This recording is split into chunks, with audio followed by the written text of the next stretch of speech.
I was trekking alone through the vast and unforgiving Siberian taiga, an expanse of trees, ice, and endless silence. The kind of place where civilization feels like a distant memory. I had planned for days, knowing the risks of the wild, yet I couldn't resist the pull of the untamed forest. It was late autumn, and the air was crisp. I had been walking for hours, the sun now low on the horizon, when I first heard it, a soft whisper. My heart skipped a beat. I paused and looked around, but there was nothing. The trees were still, the wind barely stirring the fallen leaves. Maybe it was the wind, I told myself. But as I continued walking, the whispers became clearer. They seemed to come from within me, mimicking my thoughts, but in a voice that wasn't mine. "You should rest," it whispered. I froze in my tracks. I thought I was just imagining things, but when I took a step forward, the voice repeated my thoughts. "You're scared." The forest had become unnervingly quiet. No birds, no rustling, just the voice, echoing louder in my mind. The whispers began to repeat my every thought, as if it were listening and responding. "Why did you come here?" it asked. "You should have stayed away." A chill ran through me. I quickly set up camp, trying to drown out the whispers by focusing on the fire. But even as I lay on my back, staring up at the stars, the voice continued. It whispered my fears, my regrets. It spoke of the people I loved and lost, of the mistakes I had made. By 3 a.m., the whispers were no longer just words. They were commands. "Leave," it demanded. "Run. Run now." I stood up, my legs trembling, not knowing why I obeyed. I began running, with no clear direction in mind. The trees blurred as I sprinted, feeling as though the forest itself was closing in on me. The whispers followed, growing louder with each step. They echoed in my ears, drowning out everything else. The darkness seemed endless. I ran through the night, my mind unraveling with fear, when I suddenly felt something cold brush against my face. I froze, panic rising in my chest. It felt like a hand. But when I turned, there was nothing. Only the trees, now distorted and gnarled, twisted into grotesque shapes. I ran, and the forest seemed to stretch on forever. I stumbled, exhausted, but the whispers kept pushing me, telling me to move faster, to escape. But escape from what? I don't know how long I ran, but when the sun finally rose, I collapsed on the forest floor, too tired to move. I woke up hours later, disoriented, with no memory of how I had gotten there. The forest had become alien to me, and the whispers were gone, but I knew they would return. They always do. Winter evening in Moscow when I first saw her. She was standing alone on a desolate corner, wearing a long black coat, her face hidden in shadow. I almost didn't stop, but something about her seemed familiar, almost like I had seen her before in a dream. She slid into the back seat without a word, the door shutting behind her with an eerie silence. She handed me a crumpled piece of paper with an address scribbled in barely legible handwriting. It wasn't a part of Moscow I recognized, and the address didn't seem to exist. I shrugged it off, telling myself it was just some obscure location I hadn't heard of. But the more I drove, the stranger the ride became. The streets grew emptier, and the lights dimmer. I glanced at her through the rear-view mirror.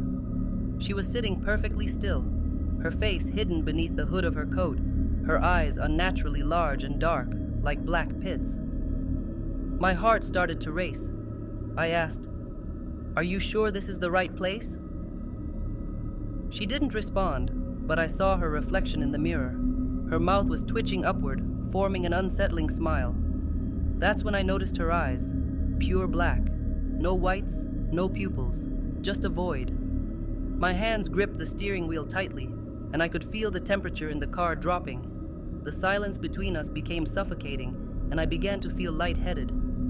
Suddenly, I couldn't remember how long we'd been driving. Was it minutes? Hours? I tried to stop the car, but my foot felt glued to the gas pedal. I was speeding now, unable to control the vehicle. "We're almost there," she whispered from the back seat, her voice a soft, chilling breeze. I looked ahead, but all I saw was darkness. There was no destination, no street, just the endless void of night stretching on forever. Panic set in. I slammed my foot on the brakes, but the car didn't stop. It kept moving, as if guided by an invisible force. Her smile widened in the mirror. "You're almost there," she whispered again, her voice now a distorted echo. Before I could react, the car screeched to a halt. I looked out the window. There was no road, no sign of life, only empty, black nothingness. I turned back to the rearview mirror. The woman was gone. The seat was empty.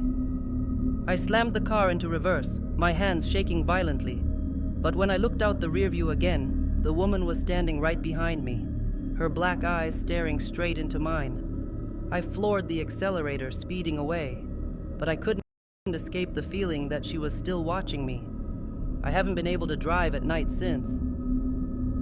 The reservoir had swallowed my village whole, years ago. They flooded it to build the dam, and the place I had once called home was now nothing but a memory buried beneath the cold, murky waters. But something inside me pushed me to return. It was as if I had unfinished business. The sun was setting when I arrived, and the air had a heavy, oppressive feel to it. The surface of the water was still, like glass. I stood by the shore, staring into the depths, trying to find the place where the old church used to stand, where my childhood house had been. But all I could see were the faint outlines of submerged buildings beneath the water's surface. Then I saw it. A faint light, moving in the water. At first, I thought it was a fish, or a reflection of the setting sun. But as I watched, more lights appeared. Lanterns, floating just below the surface, slowly drifting like they were being carried by an unseen hand. I called out to them, but the lights didn't respond. They just moved, shifting and swaying in the water like they were alive. I couldn't stop myself. I stepped closer to the edge, my feet sinking into the muddy bank. My eyes were locked on the lights, mesmerized by them. Then, as I leaned forward, the water rippled, and I saw them. Faces. Pale, bloated faces, their eyes wide open, staring at me from the depths. The faces were familiar. People I had known as a child. My neighbors, my friends, all trapped in the water, frozen in time. They were smiling, but their smiles were wrong. They weren't happy smiles. They were empty, as if they had been twisted by something dark. My heart raced as I stumbled back from the edge, but the faces continued to watch me, their mouths opening in silent screams. Then, one of them, a man I had once known, his name escaping me, rose from the water. He was floating, his body half submerged, and he reached out toward me with a skeletal hand. "You shouldn't have come back," he whispered, his voice carrying through the stillness. "Now you're one of us." I ran.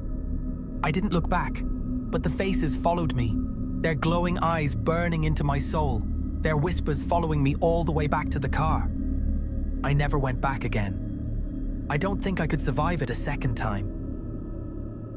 I was exhausted after a long day at university and dozed off on the Moscow metro. When I woke up, the train was empty, the air thick and stale. The station signs outside had warped, their letters stretched into unreadable symbols. My phone had no signal, its battery suddenly at 1%. I moved through the carriages, searching for someone, anyone, until I saw him. A Soviet-era conductor stood motionless in the next car, his uniform dusty, his eyes sunken deep into his skull. His badge read 1953, though the numbers flickered like they were shifting. "This train hasn't stopped in years," he whispered, his voice scraping like rusted metal. The lights flickered, and suddenly the seats were filled with passengers, pale, waxy, frozen mid-scream. The train jolted violently, and behind me the last carriage was gone, replaced by pure darkness. I ran, slamming through doors, but the train stretched endlessly forward. Then I saw a station, crumbling, abandoned. Without thinking, I jumped. I hit the ground hard as the train screeched past, its metal groaning like a dying thing. When I got back to the surface, my phone still had no signal, but the time had changed. I had been gone for 6 hours, and the train, it was never seen again. I was part of an environmental research team sent to monitor radiation levels near Pripyat. We weren't supposed to go beyond the safe zone, but curiosity got the better of me. One evening, I wandered too far, past the decaying buildings, the lifeless streets, and into the skeletal remains of a playground. Rusted swings creaked in the cold wind. The Ferris wheel, frozen in time, loomed overhead. And that's when I saw them. Children.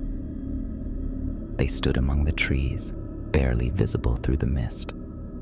At first, I thought they were lost tourists, maybe urban explorers. But they weren't wearing radiation suits, no masks, no protection, just simple clothes, like they had walked out of 1986. One little girl, no older than 6, stepped forward. Her dress was faded yellow, torn at the edges, her eyes, glowing green, locked onto mine. "You shouldn't be here," she whispered. A sick feeling twisted in my stomach. I took a step back. "Where are your parents?" I asked, my voice shaking. She only tilted her head. Behind her, the other children watched in silence. Their faces were pale, their features wrong, blurred like an old photograph. "Leave now," she said, "before he wakes up." "He?" The wind picked up, howling through the broken windows. I suddenly noticed their shadows. They weren't right. The little girl's shadow stretched unnaturally long, its limbs twisting. One of the boys, his shadow moved before he did, and then, behind them, the darkness stirred. Something else was there, something massive, a shape shifting in the gloom, too tall, too thin. Its fingers dragged along the concrete, leaving long scratches. Its head was wrong, elongated, pulsing, shifting in the flickering light. The children vanished. I ran. God, I ran. I didn't stop until I was back at our research base. I tried to tell my colleagues, but they just laughed, said I was overworked. That night, I dreamed of glowing green eyes staring at me from the trees. And when I woke up, my Geiger counter was screaming. The radiation in my tent was off the charts. But when they scanned me, I was perfectly fine, like I had never been exposed at all, like I wasn't even there. My grandmother's village was tiny, hidden deep in the Russian countryside. It was old, the kind of place where everyone knew everyone, and traditions ran deep. But there was one rule that no one dared to break: never go near the well after dark. I asked why when I was a child, but no one would tell me. They just whispered, glancing at the well in the center of the village, their faces pale. The stone was old, cracked, covered in moss.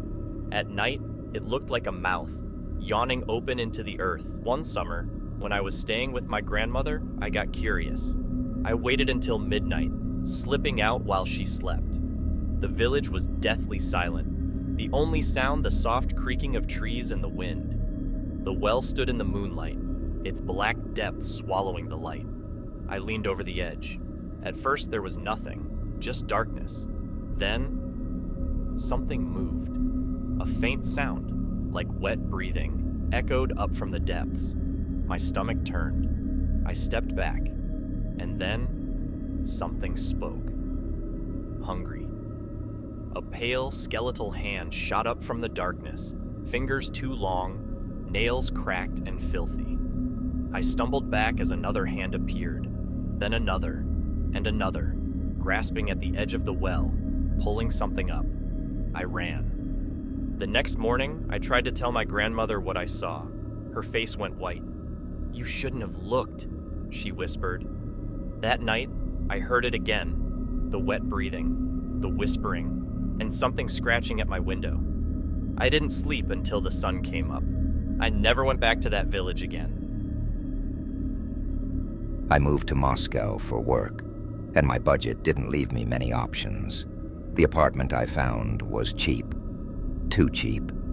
It was an old Soviet-era building, the kind with peeling wallpaper, creaking pipes, and a smell of dampness that never quite went away.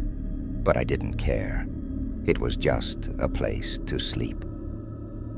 The landlady, an old woman with deep wrinkles and dull gray eyes, handed me the keys with a warning. "Don't touch the red door in the hallway," she said. Her voice was quiet but firm. "No matter what you hear, no matter who knocks." I laughed nervously. "What's behind it?" Her gaze didn't waver. "Nothing for you." I should have listened. At first, I barely noticed the door. It was at the far end of the narrow hallway, its surface dull and chipped, as if someone had tried to scratch the paint off. There was no peephole, no handle, only a rusted keyhole, like it hadn't been used in years. Then, the noises started. Late at night, just as I was drifting off to sleep, I'd hear it. Soft tapping, light, rhythmic, like fingertips drumming against wood. I told myself it was the pipes, the wind, my imagination. But one night, it wasn't just tapping. It was knocking. Slow, deliberate. 3 knocks, a pause, then 3 more. I held my breath. My apartment felt too quiet, the air too still. Then came the worst part. A voice. "Let me out." It was muffled, distant, as if it was coming from far away, but I could hear it.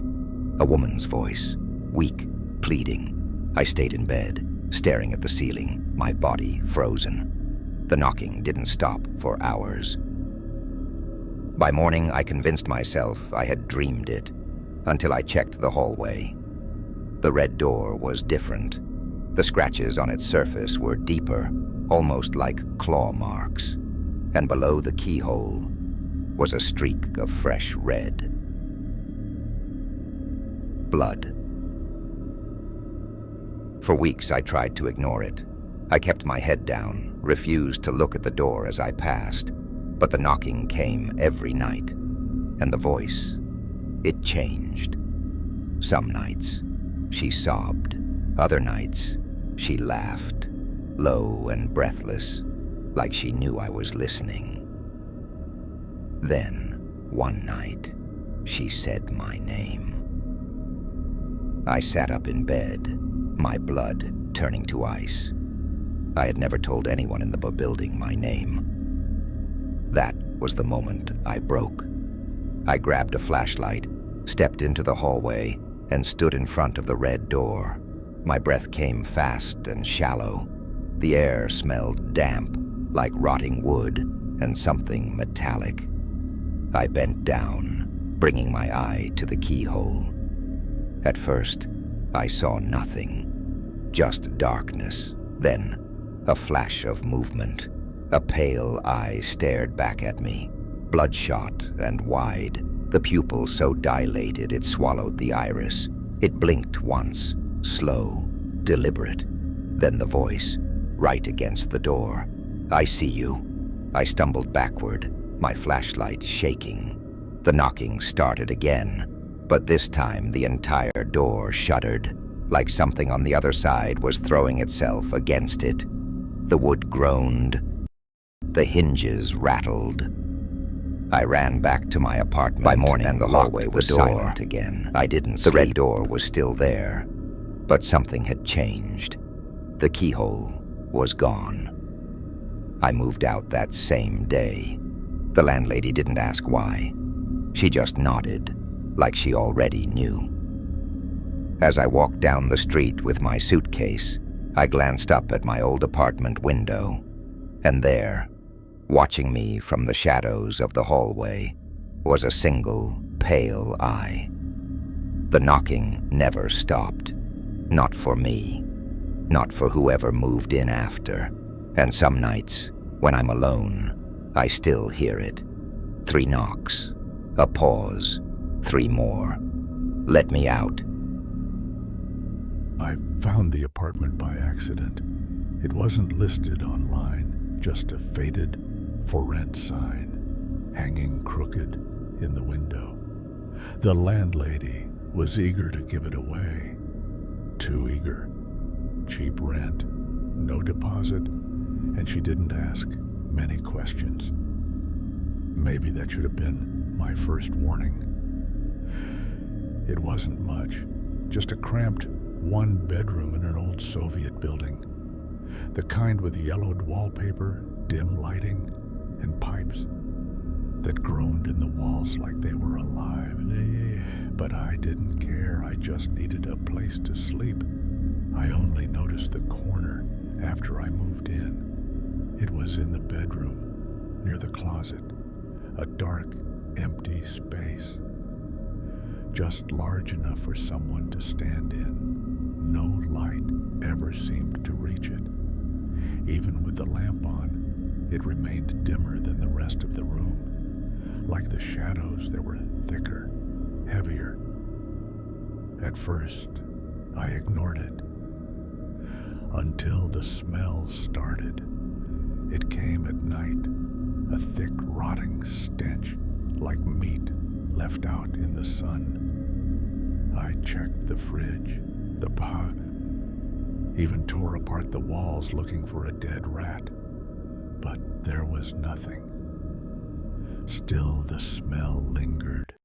And then the whispers began, soft, garbled, like a voice speaking backward. I'd wake up in the middle of the night, heart pounding, and realize it was coming from the corner. I refused to look. Something in me knew, don't look. Keep your eyes shut. Don't move. If you pretend it isn't there, maybe it will go away. But one night, I couldn't help myself. I opened my eyes. It was standing in the corner, not quite a person, too tall, too thin. Its limbs were wrong, bending at angles that made my stomach turn. Its face was nothing but darkness, a shifting, pulsing void, and it was watching me. It didn't move. It just stood there. I squeezed my eyes shut, every muscle in my body screaming to run, but I couldn't. I was trapped, frozen in my own bed, my breath coming in shallow gasps. Then it laughed. A dry, hollow rasp like wind through dead trees. The mattress dipped beside me, the smell of rot flooding my nostrils. And then, right next to my ear, it whispered, "You let me in." I don't remember what happened next. I must have blacked out, because the next thing I knew, it was morning. The corner was empty again, the smell gone. But the feeling remained. I wasn't alone. I packed my bags and left that same day. The landlady didn't seem surprised. "You stayed longer than the last one," she muttered, locking the door behind me. I never looked back. I don't know if anyone lives there now. But, sometimes, late at night, I swear I hear it again. That dry, hollow laugh. And I wonder, did I really leave it behind? Or did it follow me? I grew up in a tiny Russian village, surrounded by endless forests and fields. There wasn't much to do, but we made our own fun, climbing trees, exploring abandoned houses, daring each other to go places we weren't supposed to. And no one was supposed to go near Blackwater Pond. It wasn't deep, just a murky, still pool in the middle of the woods. No fish, no frogs, no birds ever landed near it. The adults never talked about it, but the older kids whispered stories. How people who swam there never came back. How something lived beneath the surface, waiting. I didn't believe in fairy tales, so one summer evening, when my friend dared me to go down to the pond alone, I shrugged. 5 minutes, he said. Stand at the edge, look in, and come back. Easy. I never should have gone. The woods were eerily quiet as I walked. The sun had nearly set, turning the sky a deep red. Too red. The trees felt taller, the air heavier, like the whole forest was holding its breath. Then, I reached the pond. The water was black, unnaturally still, like glass. It didn't ripple, didn't reflect the trees properly. It was wrong. I stepped closer, peering in, and then a face stared back at me. It wasn't my reflection. It was something else. The face was pale, almost gray, its eyes too large, too black, too hungry. It had no nose, just slits where one should be. And its mouth was too wide, stretching ear to ear, the lips splitting open like wet paper as it smiled at me. The pond rippled. The thing moved. I took a step back. It took a step closer, inside the water. It was standing in the pond, but that was impossible. The water should have been too deep. And then I saw them. Hands, so many hands, just beneath the surface, pale and twisted, reaching up, pressing against the underside like glass, as if something was trapped inside. And then, the thing in the water opened its mouth. A horrible wet sound filled the air, like gurgling, choking, drowning. And then, it spoke.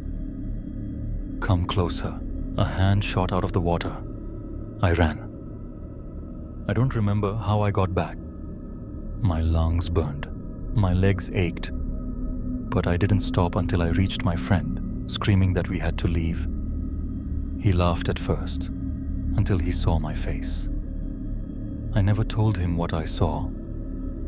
But that night, as I lay in bed, shivering beneath my blankets, I heard it. The gurgling, the wet, strangled breathing, and outside my window, something dripping. I never went near Blackwater Pond again.